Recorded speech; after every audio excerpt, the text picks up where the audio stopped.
In terms of the gardening, I've grown up gardening pretty well all my life, and it's always been, again, using what's available to you.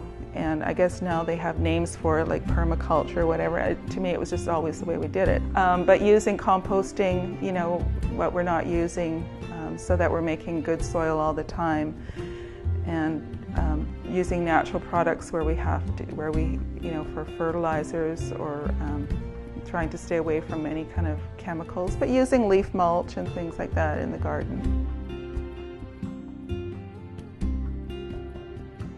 For me, the herbology part of it is, a lot of it is the plants themselves, and I know people come here wanting to know more about it, and that's an area that having the display gardens allows us to illustrate a lot of that history and knowledge in a way that captivates people, or captures their imagination. It draws them in, and I feel that the garden itself is the heart and soul of this place.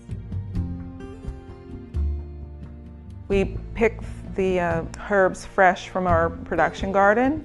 They're put in drying racks and put in a dryer on site. So there's nothing added to them. They're simply dried right on the farm. So we get the best quality. I think it's a combination of modern understanding and research with traditional practices and knowledge. Modern appliances have made our job a lot easier, and I guess that's really in the technique of emulsifying, and you know, preserving is another area where we have a very specialized approach to it, using our own special blend of essential oils as a preservative.